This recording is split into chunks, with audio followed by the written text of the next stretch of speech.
El Señor esté con ustedes. Y con tu espíritu. Lectura del Santo Evangelio según San Marcos. Gloria a ti, Señor Jesús. En aquel tiempo Jesús se retiró con sus discípulos a la orilla del mar, seguido por una muchedumbre de Galileos. Una gran multitud procedente de Judea y Jerusalén, de Idumea y Transjordania, y de la parte de Tiro y de Sidón, habiendo tenido noticias de lo que Jesús hacía, se trasladó a donde él estaba. Entonces rogó Jesús a sus discípulos que le consiguieran una barca para subir en ella, porque era tanta la multitud que estaba a punto de aplastarlo. En efecto, Jesús había curado a muchos, de manera que todos los que padecían algún mal se le echaban encima para tocarlo.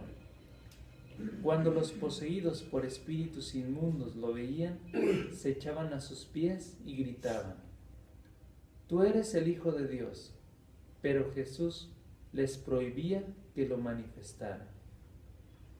Palabra del Señor. Gloria a ti, Señor Jesús. Si gustan sentarse un momentito, por favor.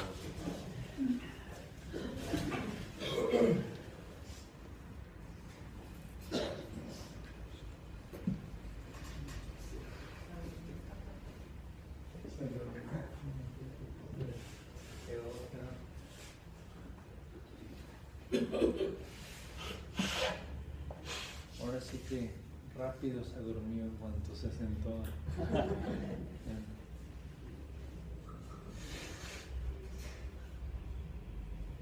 Hermanos, hoy para nuestra reflexión y profundización de cada una de las lecturas vamos a seguir el orden que hoy nos presenta la liturgia. Vamos a empezar por la primera lectura hasta terminar con el Evangelio. Y vamos a hacerlo de una manera muy breve. Vamos a sacar una enseñanza de la primera lectura, otra del Salmo, otra de la aclamación antes del Evangelio y otra del Evangelio de San Marcos en el capítulo 3. Primero, ¿qué es lo que encontramos en la primera lectura? Del primer libro de Samuel en el capítulo 18 y en el capítulo 19.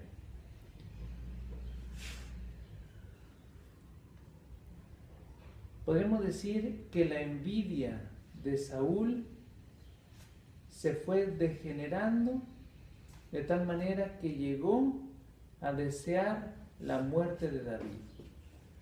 Y es que de la envidia se generan muchos y graves males, como hoy nos lo narra esta primera lectura. De hecho, es una secuencia de la primera lectura de ayer, porque en la primera lectura de ayer escuchamos cómo David acaba con el filisteo. ¿Cómo se llamaba este filisteo? Goliat. El pequeño David vence al gran Goliat. Y cuando David regresó de haber vencido a aquel filisteo, las mujeres de todos los poblados salieron al encuentro del rey Saúl y comenzaron a decir: Saúl mató a 1000, pero David a 10,000. Ese comentario pues como que no le agradó mucho a Saúl, ¿verdad? Y entonces dice esta primera lectura que se enojó muchísimo y comentó: a David le atribuyen 10,000 y a mí tan solo 1,000. Ese es el pensamiento de la envidia, que va poco a poco como corroyendo el espíritu, va opacando el alma y comenzamos a ver todo oscuro, malinterpretando. Por eso dice hoy la primera lectura: desde entonces Saúl miraba a David con rencor. Y Saúl lo comunicó a toda la corte, iniciando con su hijo Jonatán, que él quería matar a David. De hecho lo dice el mismo Jonatán, que quería mucho a David porque era un gran amigo de David. Dice: mi padre Saúl trata de matarte, cuídate pues mucho, mañana por la mañana, retírate a un lugar seguro y escóndete. Yo saldré con mi padre por el campo donde tú estés y le hablaré de ti, veré qué piensa y te lo avisaré. Al final, Jonatán vino a ser como el intermediario para que David regresara a su puesto asignado y continuara en el servicio como antes. ¿Qué enseñanza podemos sacar nosotros de esta primera lectura? Que hay que estar continuamente revisando nuestra alma para que nosotros reconozcamos lo que hemos recibido de Dios, lo agradezcamos, que nos baste con lo que tenemos para realizarnos y vivir a plenitud lo que Dios nos ha regalado. Porque cada uno de nosotros hemos recibido de Dios gracia sobre gracia. La envidia, podemos decir, desea lo que otros tienen sin fijarse en lo que ha recibido de Dios. Por eso, como primer punto, es necesario revisar el corazón para descubrir la riqueza inmensa que Dios ha depositado en él. Segundo, vamos a pasarnos ahora al Salmo 55. ¿Qué era lo que nosotros respondíamos del Salmo 55? En el Señor confío y nada temo. ¿Qué es lo que expulsa el temor y trae la confianza? Es el amor. Solamente el verdadero y auténtico amor expulsa todo temor y establece una gran seguridad y confianza en el espíritu. ¿Por qué solo el amor te hace sentir confiado y estar en paz? Porque para el que ama, dice San Pablo, no hay ley. En Romanos 13:10. ¿Por qué no hay ley para el que ama? Porque todo lo hace bien. Se asemeja a Cristo. Porque dice el mismo Evangelio que aquellos que veían actuar a Cristo, obrar a Cristo, afirmaban: todo lo ha hecho bien. ¿Por qué todo lo hacía bien Cristo? Porque Él es la sabiduría, porque Él es amor. Jesús, Dios, Jesús, hombre verdadero. Por esa razón, dice este Salmo 55, en el Señor confío y nada temo. ¿Qué es lo que aporta a tu vida? La confianza.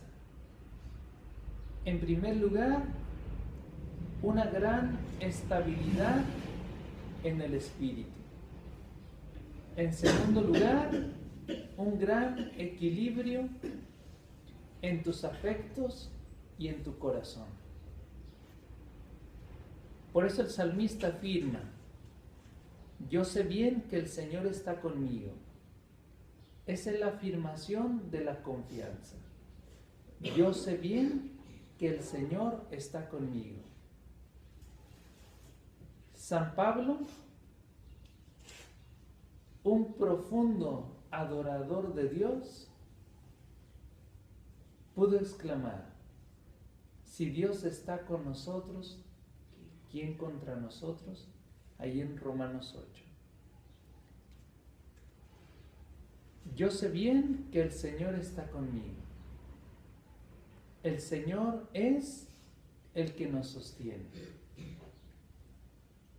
Es algo similar a la experiencia de Isaías, que dice en el nombre del Señor que Él, es decir, Dios, te tiene tatuado en la misma palma de su mano. De ahí viene nuestra seguridad, nuestra fortaleza. Porque sabemos que para Dios somos sumamente amados. Y el sello propio de Dios que te expresa de una manera grandísima el amor de Dios es que envió a su Hijo al mundo. Su máximo tesoro nos lo entregó. Por eso continúa el salmista: por eso en Dios, cuya promesa alabo, sin temor me confío. Y termina: ¿qué hombre ha de poder causarme daño?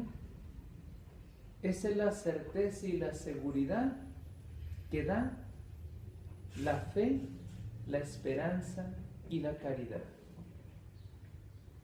Y precisamente porque la fe te abre los ojos para ver más allá, te hace descubrir que Dios siempre interviene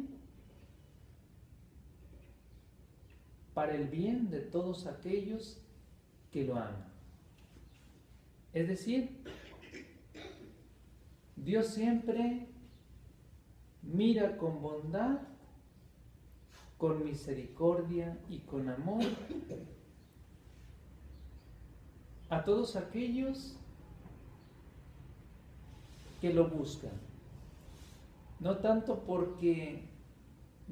me refiero, digámoslo así, a que a unos mira bien y a otros mal. Dios a todos nos mira con amor. Sin embargo, no todos nos dejamos mirar por Dios. El que se deja mirar por Dios queda hermoseado, embellecido y exaltado. La Virgen María es la primera que se dejó mirar en su profunda pequeñez y humildad. De tal manera que ella, que se consideraba la más pequeña, fue exaltada a lo más grande. Tan solo porque se dejó mirar por Dios y se dejó abrazar por la inmensa ternura de nuestro Dios.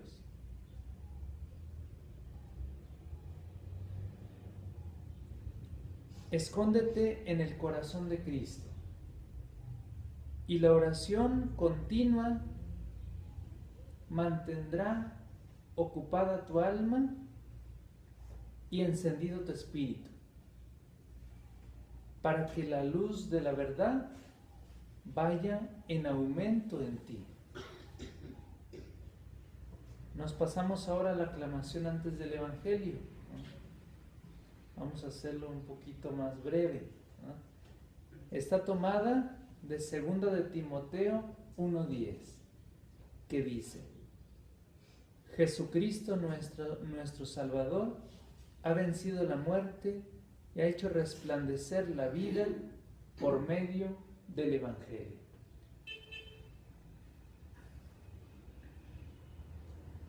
¿Quién es el Evangelio? Es Jesús.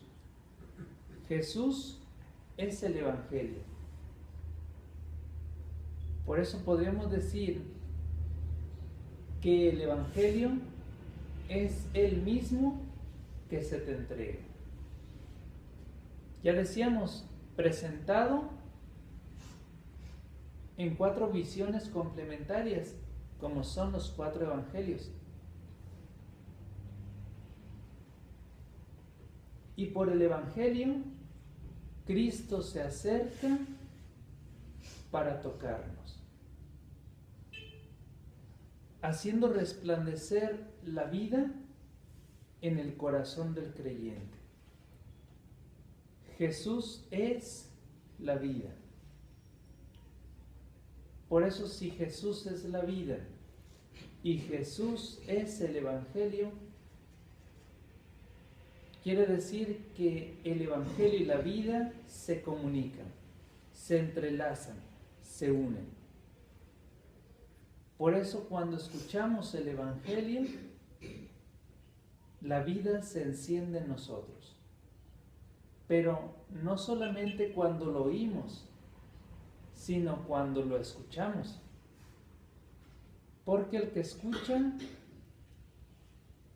abre todos sus sentidos, interiores y exteriores, para que la gracia de la palabra entre en el espíritu. Por eso dejemos tocarnos por la fuerza de la palabra. Esta fuerza es transformante. Y cuarto, ya llegamos al Evangelio. Marcos capítulo 3. Solamente quiero centrarme en 2 frasecitas. La primera es la que dice que una gran multitud se trasladó a donde él estaba. Una gran multitud se trasladó a donde Jesús estaba.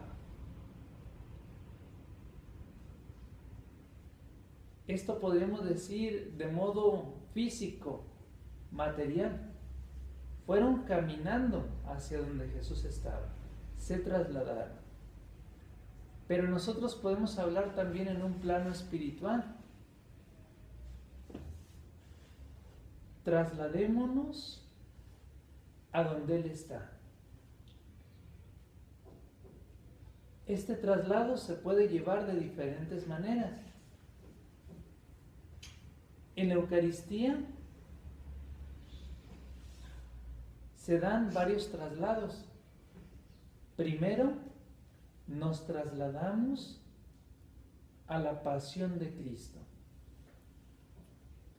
Porque la Eucaristía actualiza, es decir, hace presente el sacrificio de Cristo. Ya no de modo sangriento, como fue hace muchos siglos, sino de modo sacramental. Es decir, las ofrendas, pan y vino, en la epíclesis, es decir, en la invocación sobre las ofrendas cuando se imponen las manos y que desciende el Espíritu Santo para transformarlas en cuerpo y en sangre de Cristo, ese es el momento cumbre de la entrega de Cristo, su muerte en la cruz. Es decir, su ofrecimiento por toda la humanidad. Pero esa entrega por toda la humanidad, si bien es cierto que es por todos, dice en la fórmula de consagración, por muchos. ¿Por qué dice por muchos y no por todos? Porque si bien es cierto que la salvación es para todos, solamente aquellos que aceptan la salvación de Cristo son salvados por Cristo.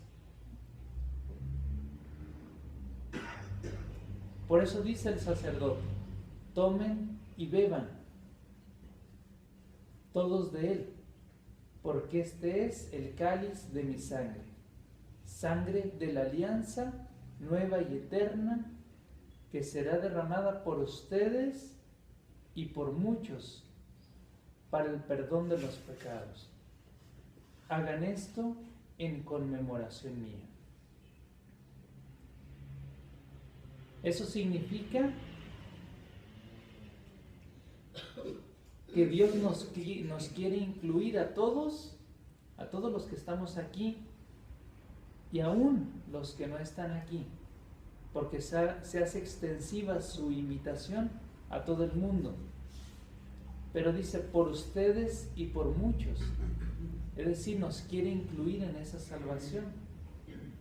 Pero tú eres libre de decir si sí quiere la salvación o no quiere la salvación.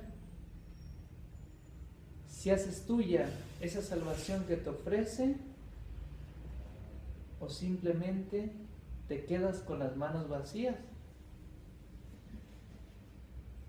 Otro traslado que podemos encontrar en la Eucaristía es que podemos trasladarnos a una comunión con la Iglesia, tanto triunfante, es decir, la del cielo, como purgante, es decir, la que se está purificando para después acceder al cielo, es decir, aquellos que ya han fallecido, pero tienen algo que purificar para entrar al cielo, y con la iglesia peregrinante.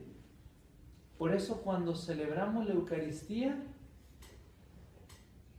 entramos en comunión no solamente con los que están aquí, sino con todo el mundo. En este momento se están celebrando muchísimas Eucaristías en todo el mundo.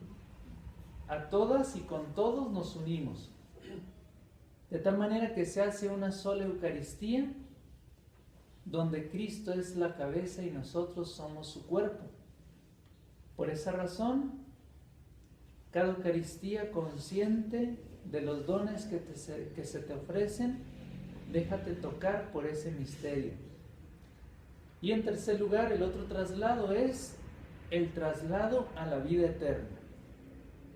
Porque aunque estamos aquí, en el momento en que oras, en que celebras la Eucaristía, en que te unes a Cristo, estás aquí, pero a la vez no estás aquí, porque entras en la dimensión de Dios, en su eternidad. Se pierde todo espacio, todo tiempo. Es lo que quieren expresar, por ejemplo, en algunos santos, cuando se da el don de la levitación, ¿sí? Que su espíritu está más en lo celestial que en lo terreno. Por eso lo espiritual comienza a jalar el mismo cuerpo, y el cuerpo, podríamos decir, sobrepasando las leyes de la gravedad, comienza a dejarse ganar por el alma, por el espíritu. Hoy también queremos dejarnos tocar por Cristo. Dice aquí, se le echaban encima para tocarlo. En la Eucaristía podemos tocar a Jesús y ser tocados por Él. Tocar al Hijo es tocar al Padre y ser inspirados por el Espíritu Santo. Dice Apocalipsis 7:17, el Cordero que está en el trono los conducirá a las fuentes del agua de la vida. El Cordero Jesús nos lleva tiernamente a beber el agua viva que se encuentra en su corazón traspasado. Y ahí es donde restaura las fuerzas del alma, los afectos del corazón y la luz de la inteligencia. Que María Santísima nos conduzca a estas fuentes del agua de la vida, acercándonos a Cristo, y que, tocando nuestro espíritu, pueda hacer que amemos cada día más a su Hijo Jesús. Que así sea. Dejamos un momentito de silencio.